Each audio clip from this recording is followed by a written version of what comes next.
You were both very fond of Lego when you grew up.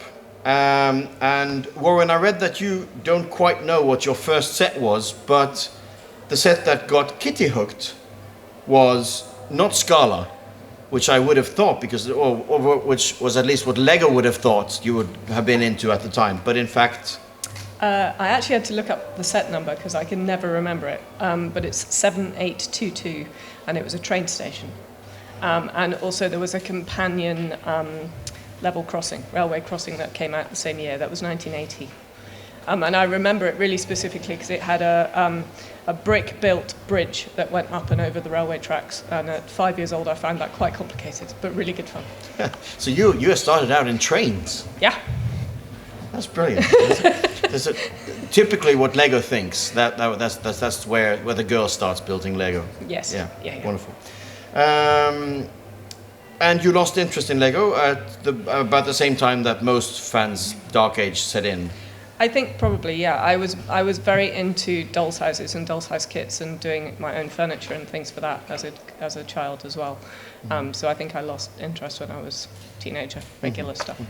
But then, Warren, in 2001, your girlfriend, who was not yet Kitty, bought you a present, and not just any present. Yeah, well, it kind of was just any present at that point. She bought me the Statue of Liberty, which now is a really big, rare, old classic set, but then was just a set you can buy in the shops. But yeah, she bought it for me because she knew I used to like Lego as a kid, and I'd gone away from it, and then thought it might be something fun that, just buy, won't really turn into anything, won't go anywhere. She was quite wrong about that. It wasn't me. No, but this is where I get curious, because you'd think that a girl who buys her Lego-loving boyfriend something that eventually becomes a highly sought-after and valuable set with almost 3,000 pieces would be a keeper. Unless that just turned you into a Lego geek and she lost interest. No, I mean, it wasn't my choice, but no, it just wasn't meant to be, I think. This was instead. Yeah, okay. No. So, not long after that, you two met at university, at which point Warren had rediscovered his Lego passion, whereas Kitty hadn't yet. Was there would you like to see my Lego collection moment? I don't think there was really. I mean, I didn't have huge amounts of Lego then. So I joined Brickish, which is the UK's LUG, 2006. Yeah. We both joined at the same time, 2006, which was just after we got married. But we met 10 years before that. Yeah, we've known each other for a very, very long time. So we met we got 95, 96. Yeah, it's so long ago we can't remember. Yeah. We knew each other for a very long time, then we got together, then we got married and busy planning weddings and all that sort of stuff. And we went to a local Lego show that was run by a guy called David Graham in the UK, who does lots of model railway shows. So not Lego trains necessarily, but he takes Lego trains and lets the kids play with them. Well, we already know that she likes trains, so yeah. So we thought we'd go along and just see what that was like, and then that kind of grew into joining Brickish, and then I ended up being chairman of Brickish, and then starting a business, and et cetera, et cetera, et cetera. So yeah, it kind of snowballed from there. Yeah, exactly, because you now run your own company where you both are employed. Yeah. I believe one of the big catalysts for that was a 180,000 piece build that you started back in 2009. Yes, so I kind of like trains as well. One of the first mocks I did was the trains that run from London up to Edinburgh, because I knew them very well, I've been on them a lot. And then you said that we should do the fourth rail bridge, which ended up being about 6 metres long. And then we did train stations. We did St Pancras train station. At train station, I don't think that quite cuts it, does it?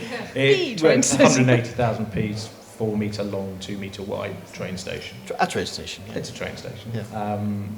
Yeah. And then we launched that. It went to Lego World Copenhagen, and the publisher saw it and thought, that's amazing, we'd love to do a book on some of the things. Could you make another, 20 or 30 models just like that one? Mm-hmm. To which we said, no. But I had a long conversation with them, and that we picked a variety of different models, and that turned into Brick City. Yeah. I'll stop you there because we'll get back to that. But the whole company thing ballooned from there. And then you got a very special request for the Olympics in London back in 2012. Yes. So I talked to a few people, Jan and a few other people at LEGO, about doing something for the London 2012 Olympics, because traditionally going back, all the local LUGs have done something for the Olympics over the last 12 years, or 16, something like that. So I had a chat to them, and this was when I was chairman of Brickish, and I kind of said, I think we should do a big display. And the idea I had never came off the ground, but we did end up building a model of the entire Olympic Park, which went into the Danish Hospitality House. So all these hospitality houses pop up around London, and the Danish one had a very, very micro-scale model of the Olympic Park.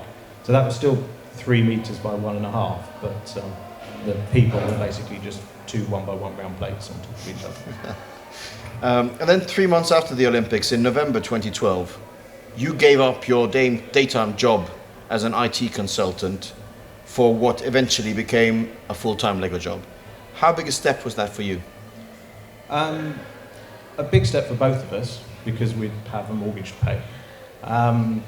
It wasn't the first company I'd started. So I'd worked in IT, and then I'd started an IT company with some of my other friends in the same company. So I knew what starting a company involved. I knew how much money we needed in the bank to run the company until we actually got some work, which we didn't really have that much of when we started. But yeah, it was a big leap. But I think if there was ever going to be a chance of doing it, it had to be then. With the right time. The publicity from the Olympics, the book was coming out. I needed more time to build Lego for the book, so we had to decide on something. And then Kitty, you eventually joined Warren in 2014, and you have since then taken on 2 more people as full-time employees. Yep. Did you ever see that coming? No. I never thought it would support us, let alone us being so busy that we would take on other people.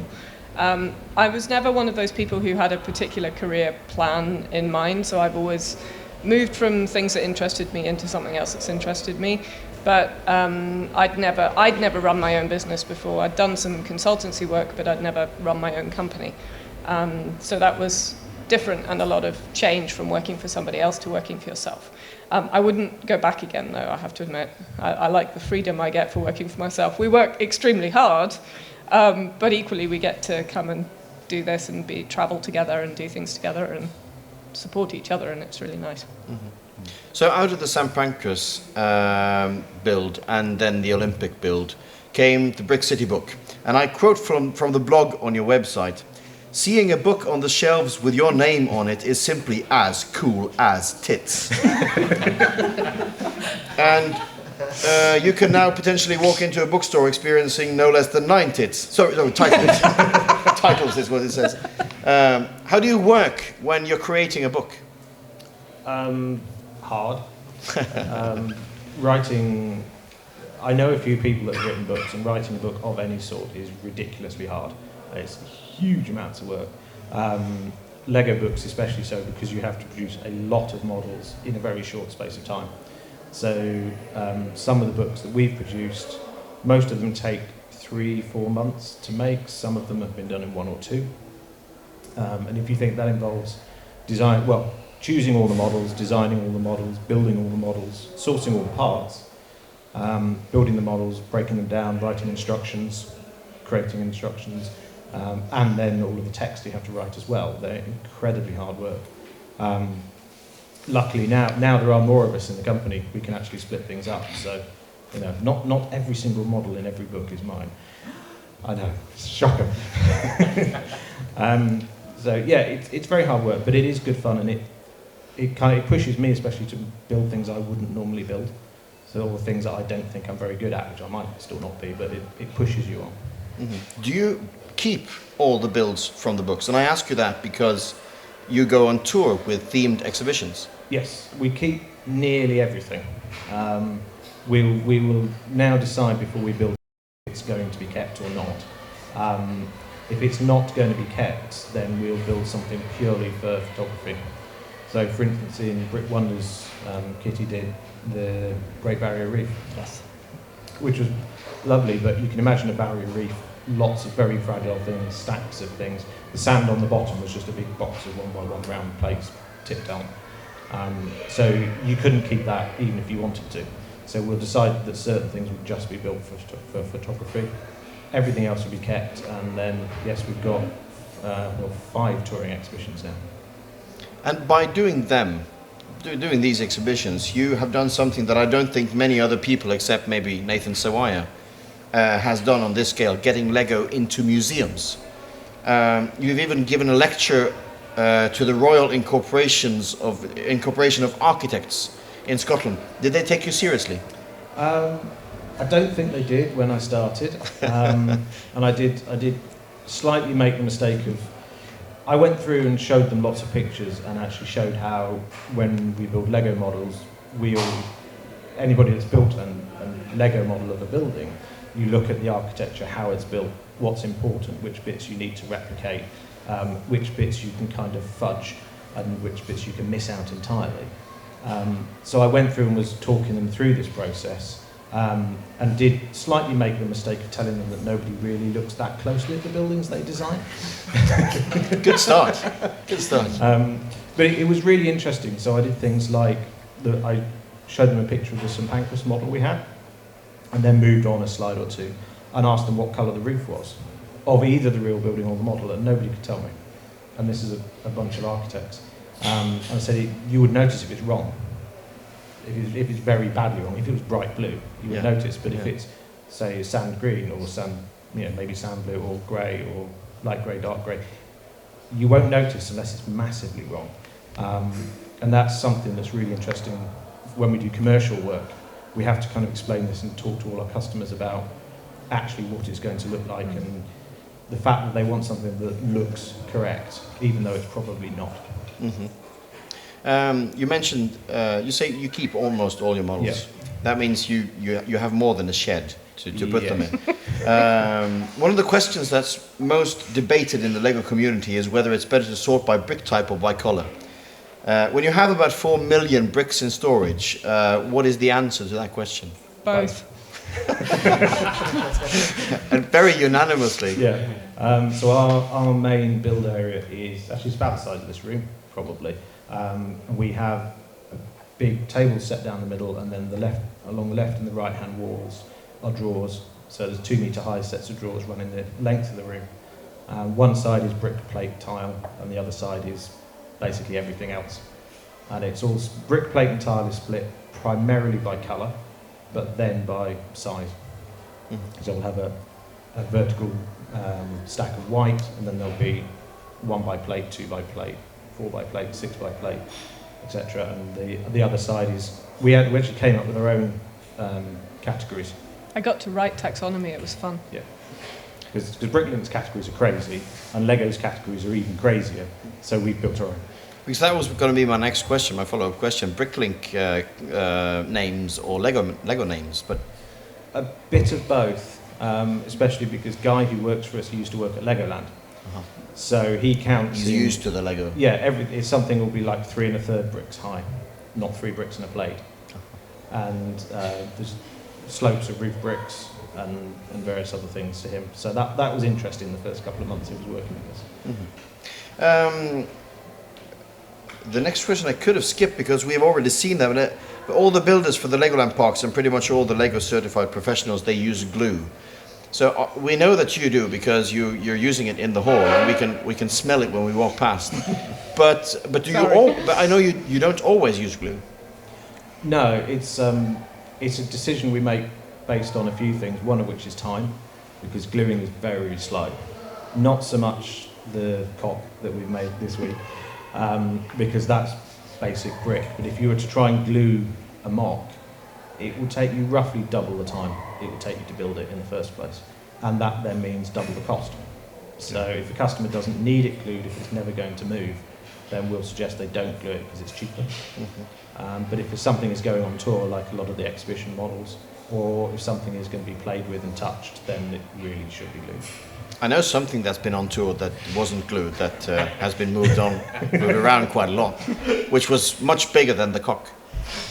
Yes, that does have a little bit of steel inside it. You're talking about the ship? Yes. Yes, the ship does have a little bit of steel. Not much, considering how big she is, though, to be honest. No. And 90% of her is not glued. No. And that's the world's biggest Lego ship. Correct. Brackets supported. Okay. Nice. I know that you have been asked if you could provide instructions for your 180,000 piece St. Pancras station. Is that the most stupid question you've encountered? No, we've had a few daft ones. What about Judge Rinder? Oh yeah, that was good. So I don't know if you won't be familiar with the UK version, but in the US you might be familiar with the Judge Judy show. Yeah. Well, we have an equivalent in the UK, which is even worse because it's British and it just doesn't work. But it's a real judge. But one of their researchers rang us up and asked if we would go on their show and did we have any claims against any customers who had broken models that we'd made for them, or had anybody not paid us for work that we'd done, or anything. So they were trying to get us to go on, basically, because they thought we would be interesting on this show, which is no made-up stories at all. But we just wondered whether you had anything that had gone really wrong, and we'll cover your costs if the judge finds in your favour. And yeah, very, very bizarre. Really strange conversation. Yeah, sounds very interesting. Yeah, and it's you know, I don't quite get the premise, because I don't see how going on TV to sue a customer would give me good publicity. So I can't see that working somehow. Oh, he's that difficult Lego guy. Yeah. Yeah, exactly. Yeah. So you've released 9 books in 21 languages. You have organized events with close to 50,000 visitors. You've built the world's biggest Lego ship, certified by the Guinness Book of World Records. And one of your models is, or at least has been, on Antarctica. Still is. Which is Still cool is. on so many levels. But what is the single coolest thing your Lego adventure has given you? It's difficult. It's really difficult to choose. We do, or at least I get to do lots of randomly cool things. So we built a model of another Forth bridge, and I conned them into doing a site visit. So I went up the top of a 250 metre tall bridge and looked out the edge and crawl around underneath it. I think the nice thing is that we never know what's coming next, and we get all sorts of weird requests all the time, and there's all sorts of weird things going on that people come to us and say, is this possible? Could you possibly do that? So I think the coolest thing is that every day is different. We don't know what's coming up, and we don't really know where it's going, which is fantastic. I think for me it's the variety and not knowing what's coming, and we get to say, like, oh my god, our ship is going to go to so and so. It's so crazy that this is our life now, and I love the fact that not only that, but we get to do it and enjoy it together, which I know sounds really sappy, but actually it's really nice. Nice. Final question. Do you ever sit there with numb fingertips, deadlines approaching, and head swimming with glue fumes, thinking, what wouldn't I give for a 9-to-5 job? In other words, do you ever regret it? No. And maybe about 3:10 this afternoon. But no. With all the glue in you might not remember that you regret it. Yeah. Okay. Well, thank you very much for coming.